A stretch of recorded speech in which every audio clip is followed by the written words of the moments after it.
Hello दोस्तों, आज मैं बात कर रहा हूँ हाल ही में रिलीज़ हुई 2 ऐसी फ़िल्मों की जिनकी कहानी बिल्कुल एक जैसी है। अब कंट्रोवर्सी हो रही है कि किसने किसकी कहानी चुराई। मैं बात कर रहा हूँ हाल ही में रिलीज़ हुई नेटफ्लिक्स पर पगलैट और फ़िल्म राम प्रसाद की तेहरवीं की। भई पगलैट कुछ 15-20 दिन पहले आई थी और राम प्रसाद की तेहरवीं नेटफ्लिक्स पर हाल ही में रिलीज़ हुई है। दोनों एक ही प्लेटफ़ॉर्म पर रिलीज़ हुई हैं, लेकिन अभी मुद्दा ये है कि दोनों की कहानी एकदम एक जैसी है। कहानी है कि जब कोई इंसान मर जाता है तो क्या होता है उसके बाद परिवार में रिश्ते कैसे बदलते हैं। कुल मिलाकर दोनों फ़िल्मों की कहानी एक जैसी ही है और गौर की बात है कि दोनों की शूटिंग भी एक ही घर में हुई है। लखनऊ के इस हवेली में या एक पुराने घर में, यहाँ पर इन दोनों की कहानी है। बस बदलाव ये है कि यहाँ पर मेन प्रोटैगनिस्ट जो हैं उनका अंदाज़ थोड़ा बदला हुआ है, लेकिन मूल कहानी एक ही है।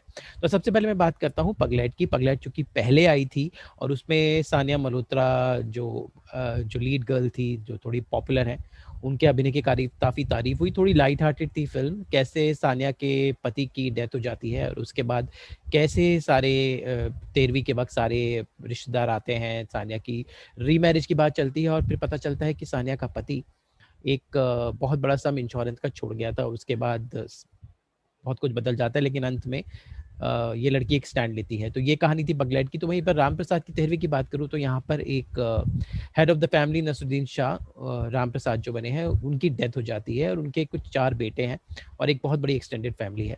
और उनकी पत्नी यानी सुप्रिया पाठक के ऊपर ये ज़िम्मेदारी आती है कि कैसे परिवार को जोड़े, क्योंकि राम प्रसाद की डेथ के बाद रिश्तों की परतें खुलती हैं। तो अगर मैं दोनों फ़िल्मों को इवैल्यूएट करूँ तो राम प्रसाद की तेहरवीं ज़्यादा अच्छी फ़िल्म है, ज़्यादा अच्छे से बनी हुई है, ज़्यादा बेहतर निर्देशन है उसका। सीमा पाहवा जो टेलीविज़न की फर्स्ट एक्ट्रेस हैं, बहुत फ़िल्मों में भी उन्होंने काम किया, वो इसकी निर्देशिका हैं। तो चूँकि एक महिला निर्देशिका ने इस फ़िल्म को बनाया है तो इमोशंस ज़्यादा अच्छे से आते हैं और बहुत सारे दिग्गज कलाकार हैं, नसरुद्दीन शाह, सुप्रिया पाठक, ए टू ज़ेड थिएटर और फ़िल्मों के बड़े-बड़े लोग इस फ़िल्म में हैं। कोई ग्लैमर एलिमेंट नहीं है। बस यहीं पर पगलैट में ये हो जाता है कि सानिया मल्होत्रा से एक थोड़ा स्टार वैल्यू ऐड हो गया था।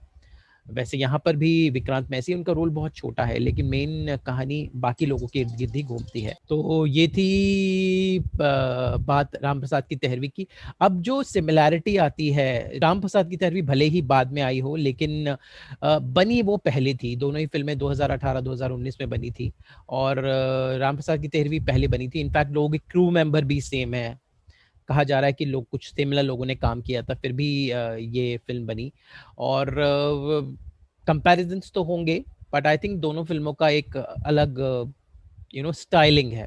ऐसे पहले भी हुआ था 90s में स्लीपिंग विद एनिमी, एक हॉलीवुड फ़िल्म आई थी, तो बहुत सारी याराना, दरार जैसी बहुत सारे ना उसके बॉलीवुड में कॉपी करने का चलन चल पड़ा था और बॉलीवुड में कॉपी होती रहती है, चाहे साउथ की फ़िल्मों की हो, चाहे अंग्रेज़ी फ़िल्मों की हो। तो इस बार भी कुछ ऐसा ही हुआ है। सो एक मुद्दा खड़ा हो गया है कि जब सिमिलर कहानियों पे फ़िल्में बने तो कैसे अलग हों, और आई थिंक कहीं न कहीं इंडियन सिनेमा का गलत रिप्रेज़ेंटेशन जाता है बाहर की दुनिया के सामने। और आजकल इंटरनेट की दुनिया है, बातें छुपती नहीं हैं, तुरंत सब कुछ वायरल हो जाता है।